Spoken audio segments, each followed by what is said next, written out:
How you doing, gardeners? Today's video is all about Pseudolichia unipuncta, or in other words, the common name, the armyworm. Now, according to Oklahoma State University, the hosts for the armyworm are all common turf grasses are susceptible but are less likely to be attacked than small grains, corn, timothy, millet, and some other legumes. Armyworms are not typically a problem in established alfalfa, but seedling strands can also be heavily damaged by their feeding. Young caterpillars skeletonalize the surface of the leaf blades and the inner surface of the sheaths.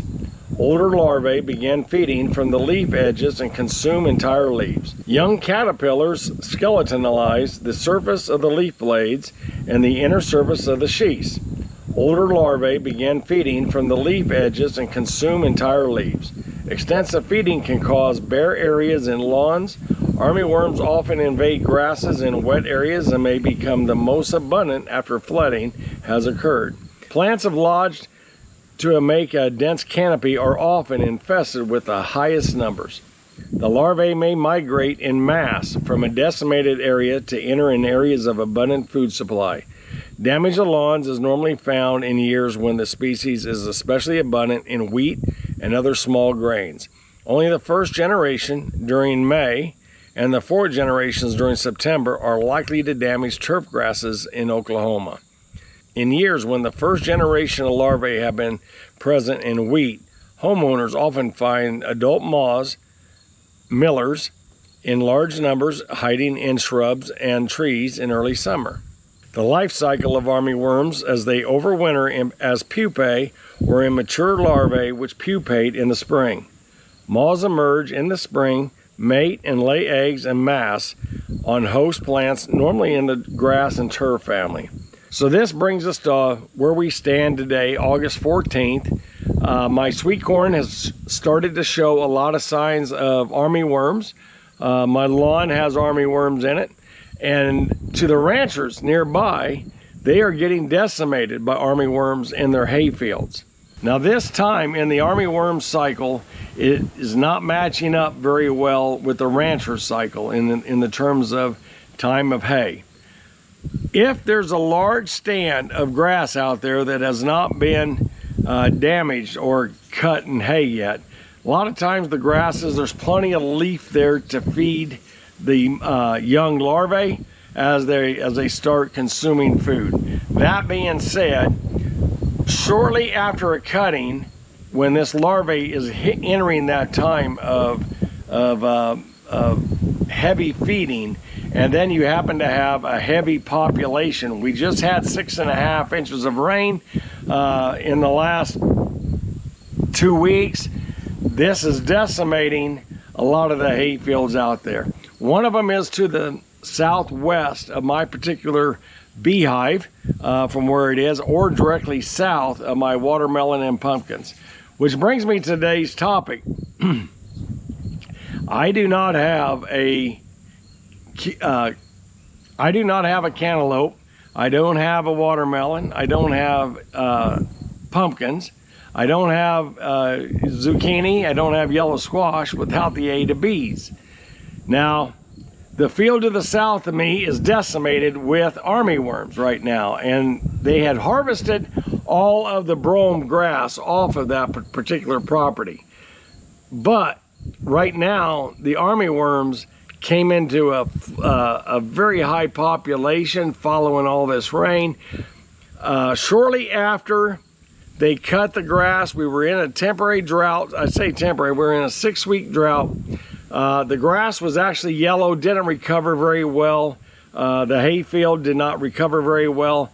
And then we finally started getting rains, and the hayfield actually warmed up and started greening up. Oh, it was looking very fancy, looking good.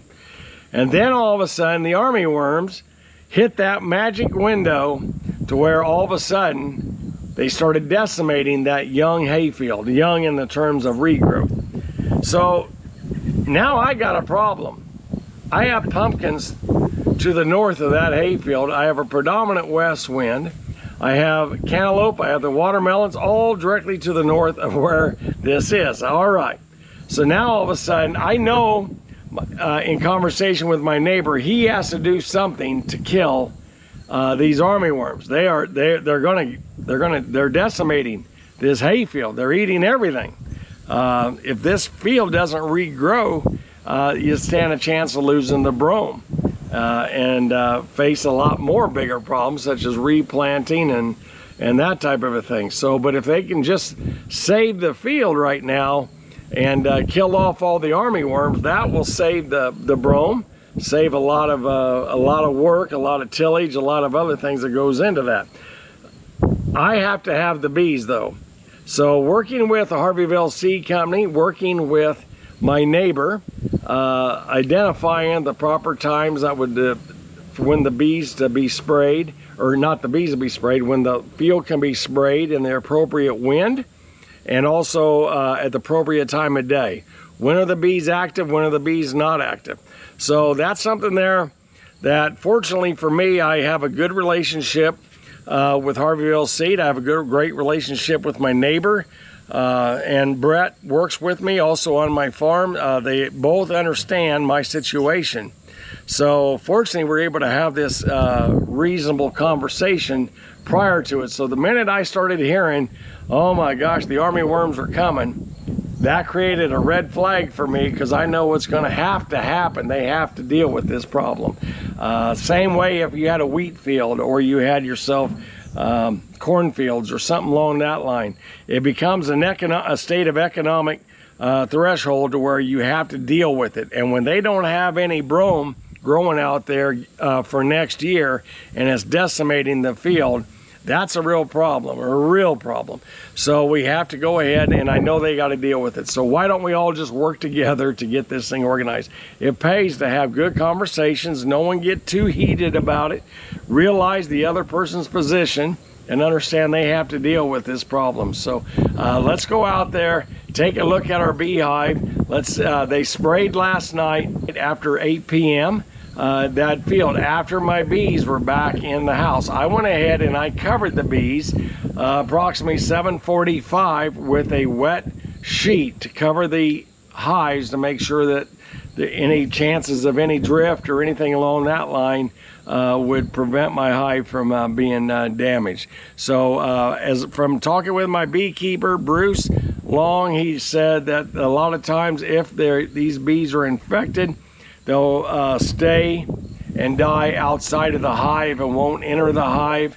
It's a little bit not to be confused with summertime bee habits where the hive is awfully hot. Remember, they're generating a lot of heat, so they'll congregate in the summertime on the outside of the hive. Understand, they're not dead when you see this video. They're just congregating out there, and notice that they are all moving. There's no pile of dead bees or anything like that. The cooperation was wonderful. Special thanks to everybody that making this happen. That's what we all have to do. We all have to think about when's the right time to spray 2,4-D, when's the right time to spray insecticides, all these types of things. We got to kind of work with our environment. With today's regulations, everybody out there is doing their very best to make sure that we all cross our T's and dot our I's, making sure that we take care of the environment and we can still take care of the problem. I'm telling you what, folks, these armyworms are a real pain right now. They are voracious feeders. They're out there on our field. They're in my fields. They're in his fields.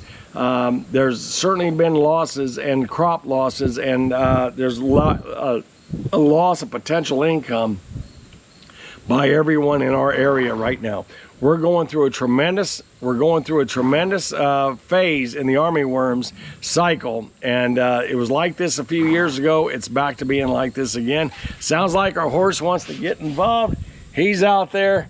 Let's say hello to him, and we'll get out back out here and look at these armyworms. Say hello to everybody. Say hello to everybody. You're a good boy. So just before I even get out into the field to take a look at anything, take a look at how even my own lawn has yellowed up. Now this has not been sprayed. And we've had a lot of moisture here, and but certainly there's a amount of armyworms that are just in my own yard has started having some devastating effects. Personally, myself, I'm not a yard nut. If I don't have any grass to mow, I'm fine with it, believe me. However, if it starts to affect my crop, I have a total different opinion on the subject. So the live and let live kind of takes a backdoor seat when it comes down to protecting our crops, protecting our agricultural products, things that we're going to need to feed our families, feed our cattle, feed our have a product to sell at farmers markets, or a product to sell on the cereal grains and all of that. We have to be using a little bit of common sense here. So let me get on out here. Let's take a look at it. I'm looking even here at my asparagus, and I see that it's got me a little concerned down here.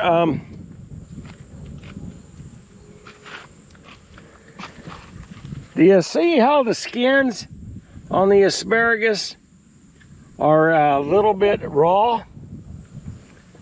Got me a little concerned here that something might be happening even here in the asparagus. Have to keep my eyes peeled on that, but certainly if armyworms are out there, they're probably in here as well. They're not very active right now. The few armyworms I found were pretty lethargic this morning, so they might need to wake up a little bit more. So one area that does concern me is my one of my pastures. I want to make sure I have plenty of grass to get me into the early parts of or late parts of fall, winter, before things freeze up and stuff. I want to make sure I have a lot of blades of grass out here so that my calves have something to eat. The less hay I have to buy, the better. So let's get in here, take a look at our beehives. Let's see how they look. There we go. There's a moth or a dragonfly. Oh, we got bees. Look at them go. Yep. They're flying, they're coming, they're going, they're flying, they're coming and going. That is wonderful. Yeah, they're getting active. And it's currently, right now, it's 9:19 in the morning. Bees are very active. Looking over here at this smaller hive, yes, they are active here as well. Flying, coming and going. The good news is when I look down here, I do not see, a pile of dead bees. They do clean out their hive of the dead, or, they'll die outside the hive, and workers will, one of the jobs is to get rid of your neighbor when he passes. But anyway, nope, they're flying, they're moving, they're definitely going. Yeah, look at them bees coming. They're going pretty fast. Look at them. There ain't no messing around there this morning. Yeah, there's a good nectar flow going. And here's the hive over here. So everybody is very happy post-spraying. And this is done because we all work together. And yeah, look at that. Boy, they're just zooming. Now these hives behind me are actually to the north and east of the hayfield, to the south and west of me. So right now we're in a period of the winds blowing from the east-southeast direction. That's ideal because that means that the winds are actually coming from this direction right there, just like that. Which means if they're spraying over here, the spray and the drift will go in a different direction, if there's any. I know these guys are professionals. I don't mean to downgrade anybody. That being said, you still got to think about what direction are they going. What's the best time? What can you do about it? So I came out here last night and I put a wet sheet over it per directions of my beekeeper who manages these. I put a wet sheet over these hives about the time I thought they were done for the day, just to prevent any potential drift or anything like that. I just didn't want anything to, you know, what if the wind shifted and it blew this way? And basically that's it. So once it got dark, once it was dark, I removed the sheets later on. Not worried, because once they're done with that, once they're done over here with that, then it's done. It's over. So I don't have to really worry past the point of once they finish spraying, we're good to go. So anyway, anything that might had a chance of drifting, in theory, should go towards the cornfields, that direction over there, which is a safe place for this, for anything that might happen. Not concerned at all. Japanese beetles out there would honestly probably do me a favor to do that. But they didn't. So special thanks to Harveyville Seed for being considerate. Special thanks to my neighbor Brett for also being considerate. I really appreciate the opportunity to be able to work with both Harveyville and Brett. Just wanted to make sure there that we're all on the same page, because without a bee, I don't have a cantaloupe, I don't have a watermelon, I don't have a pumpkin, I don't have a zucchini, I don't have a yellow squash. We need those bees. Also, not just my own bees that I'm concerned with, but remember, there's bees that's living in trees and hollows and are all around the area. It's not just my bees that we got to be concerned with. So by them coming out and spraying at a later time, the bees are back at their hive or hole or whatever. They're wedged between rocks or ground in, wherever they are. They're at least out of the way while these guys go out there and do their work, spray for them army worms, and we can take care. We can all survive. We all have the ability to work together. And the appreciation is very much, it's so good to know that you finish spraying and you come out here and guess what? You got plenty of bees running and they're very happy. Let's head out there to the cantaloupe and the watermelon. Let's take a look and see how they're doing. Look at how active them bees are right now, looking for their next meal.